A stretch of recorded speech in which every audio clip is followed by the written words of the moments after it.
haven't shot with a compact camera like that in years. It feels like I'm shooting back in the days, you know, when I was like 18 with my compact camera. All right, so we're gonna try to get one of these shots where like people are crossing. I'm gonna be a little bit on the side. We're gonna try a special function which is called snap focus, which you can just like press once and it's gonna like pre-focus at 2 meters. Okay, we just need someone to walk over there and that can look really cool.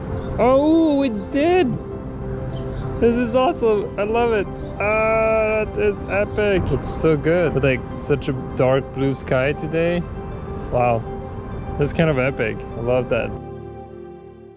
Woo! What do you guys think of those first few moments with the camera? Because first of all, I want to know if you've heard of that camera. Let me know in the comments. Some of you have talked to me about it, that I should try it because it was built for street photographers, like the perfect everyday camera in a way for street photographers. But is that true? Honestly, I'm gonna share with you my full honest opinion around the end. First, I want to kind of give you an overview of what you can do with this, the ergonomics, how it feels to shoot with it, and kind of the performance, because there's a lot of cool quirks in this camera that makes you want to absolutely love it, and there's a few things that made me want to kind of hate it and never use it again. So let's get started. All right, when it comes to the ergonomics, this camera is small, tiny, compact, and one thing I loved instantly was that the fact that they put this little pump here so that you have a better grip when you hold the camera, which in my opinion is always good, especially with those cameras like the Leica and such, or any compact camera. It's kind of hard to hold. I would put though, get a little thumb grip that you can get on Amazon for cheap, or on B&H or Adorama or any website. I had it on the RX1 R2 and it was super helpful. In terms of buttons and customization, there is kind of all the buttons that you need right on the camera. I feel that it's been thought out very, very nicely. Like for example, you see that little button is very super simple to just move, but it doesn't take a big footprint, but it's enough for you to feel it and move it. And same with this little adjustment button right here, super nice and comfortable. As you can see when I'm shooting in the street also, I don't feel like I'm struggling with anything. The one thing I instantly regret is not having a flip screen. Like on compact cameras, not having that flip screen for me is a big deal breaker, because I feel like it's hard sometimes to see what you're doing. You want to shoot like that or like this, and there was a lot of times I was trying to shoot around the floor and I was like, I can't see anything. How am I supposed to get the shot? You know, if you're shooting like this, how are you supposed to get the shot easily? Yeah, it was something that I definitely instantly missed, was that flip screen. I love that little color that I took, so I opted it for the street edition with that little really cool yellow orange ring. It really fit my personality, I would say, and that was really cool. When I opened the box, the first thing I noticed is that they actually put 2 batteries right inside the box. So it made me think right away, I'm gonna have a battery issue. You know, look at this, those are tiny. And indeed, while I was shooting, I took about 98 photos per battery, so I took a total of 222 photos just with 2 batteries. It's a little bit limiting, I would say, and I would almost prefer having a little bigger body but with a bigger battery also. Lens wise, this is a 28mm f2.8, but with a fairly small sensor. What it means is that you're gonna have a lot of depth of field even at f2.8, maybe not like crazy depth of field, but you will have more depth of field than on a full frame camera. And 28mm was a little bit throwing me off for a lot of shots, because there is a cool mode I'm gonna tell you in a sec that's called snap, and it threw me off so many times because I was like, thought I had 24 kind of frame or 20 in my head, and then it was like way tighter at 28mm. So 28mm can work, I just need to get a little bit used to it in my head. So this is kind of what I can say in terms of the whole ergonomics. Okay, while I'm taking these photos, let me ask you, when is the last time you've printed your own work? Because changing the relationship with your work really changes how you take photos, how you create, and I encourage you to absolutely do it right now if you haven't done it. The sponsor of this video is Whitewall. Whitewall is a high quality print lab that ships worldwide your images. Personally, I love printing acrylics. It really adds depth in the images. It's great for like big pieces I want to put on the wall, or fine art prints will work really well also for having a little bit of texture on my photos and having a quality of paper that will hold the ink and the colors for like 200 plus years compared to regular photo paper that will lose the colors very quickly. So for your next print, check out Whitewall. I even got you a little discount for your next prints. I think you will absolutely love it. And then let me know in the comments if you've printed already. I received some of my prints from Iceland and I'm stoked with them. So please enjoy also your work in the physical real form, not just on your phone or on your screen with Whitewall. And now let's get back to our Ricoh. I think it's a nice camera to have in hand. Honestly, if you like compact camera, this will feel good. It did not throw me off except the 28mm. But now let's talk a little bit about the performance and the cool function that it may have, because that was the part that was like confusing sometimes. What I loved about the performance was that we have different modes with it. The first one that I thought was really clever was called the snap focus, which means you can have your camera either in like half press and it's gonna focus and then it's gonna take the photo, so just like any classic camera when you half press. But if you straight on full press on your camera, it's gonna go and pre-focus at a distance you can set it in your camera. So you can set it to 1.5 meter, 1 meter, 2.5, 3 meter in front of you, which is awesome because let's say there's a cool subject that walks by, you don't have time to get the best autofocus, etc. Well, you can just like full press, and if you know you're at the right distance from your subject, you're gonna get the shot sharp. So it took a lot of trial and errors to get the distance right, because you need to know exactly what 1 meter is, 3 meters, one you're gonna be shooting. And if you want to avoid, I would say, making too many mistakes, then you just go to f5.6, f8. It's a lot easier because more is going to be in focus. But with that being said, I thought this mode was very clever, and I kind of hoped I would see it in my other cameras, because I was like, oh, this would be good if I had a button that would instantly always autofocus or like have the manual focus at that distance. Super interesting mode. So in terms of battery life, shooting, I told you this was terrible. The battery goes out so fast, so you need a bunch of those batteries.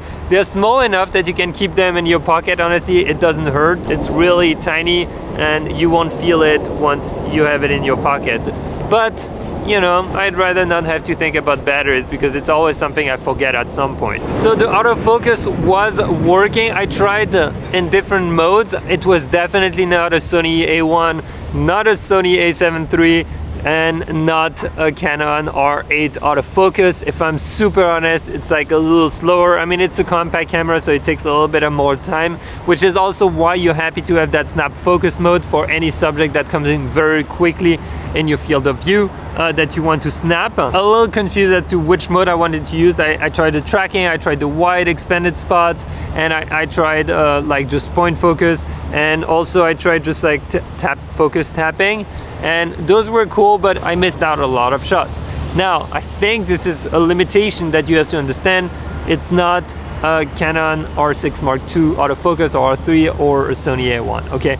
This is not the same kind of camera. That's not what you're going for. You're going for a different type of experience.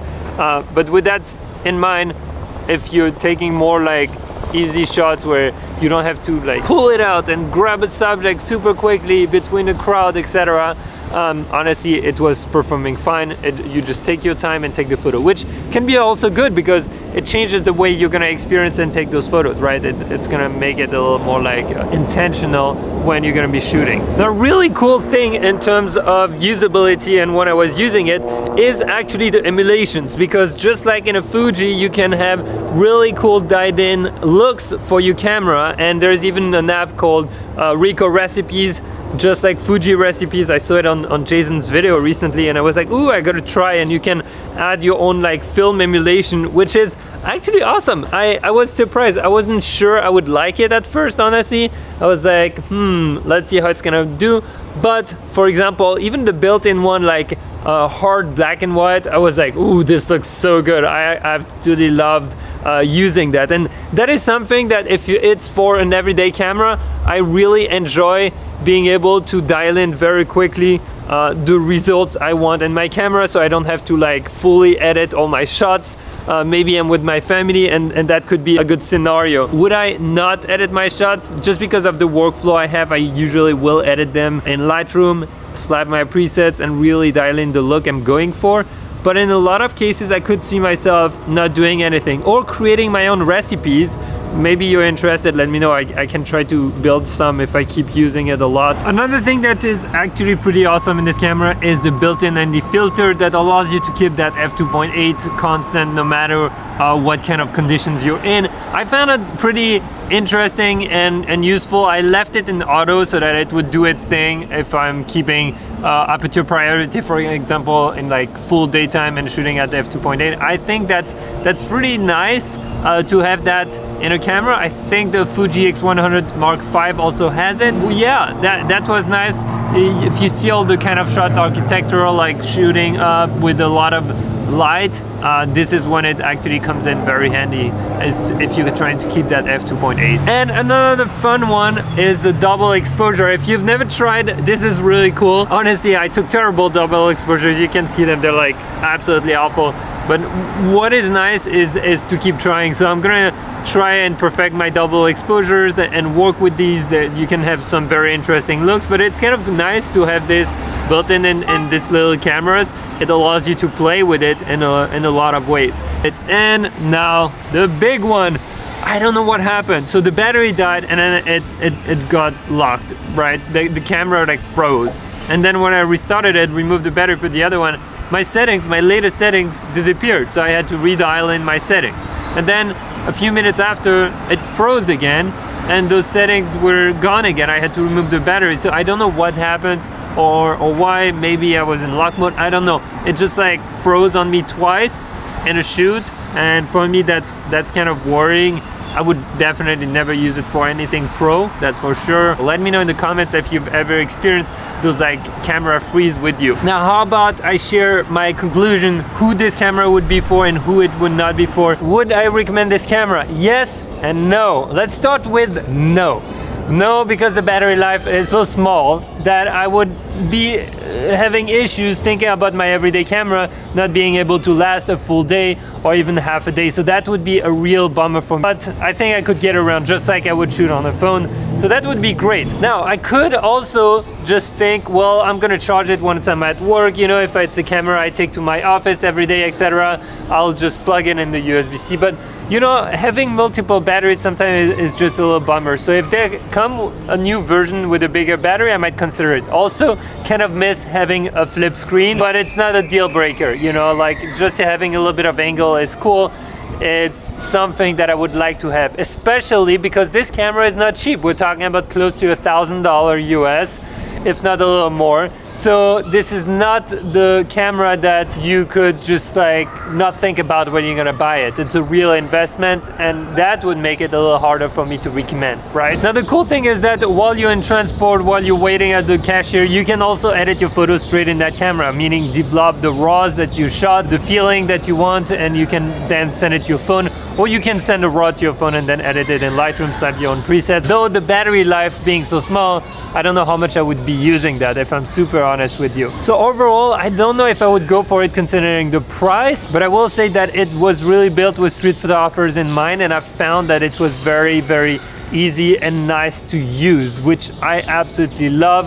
The snap focus was a great function, but honestly, if you're spending that much money, it might be better to just keep your phone or get a Xperia 1 Mark IV, Mark 6, Mark 5, Pro I, something that also has an intuitive shutter button straight on the camera body, which will give you that experience of being focused when you shoot. Because I think that's what we all look for in those compact cameras, is that experience of being able to be fully focused in the process of creating, right? When you have a compact camera, you do that because you don't get distracted by notifications. But I found out that, for example, when I was shooting with the Xperia, because it had a shutter button, it will also plug my brain into a lot of shooting mode, which is pretty awesome to see and to feel if you're trying to like escape and connect back with your creativity. So let me know what you guys think in the comments. Again, work on your skills, don't just like focus on the gear. At the end of the day, that's the most important, is what happens in your brain.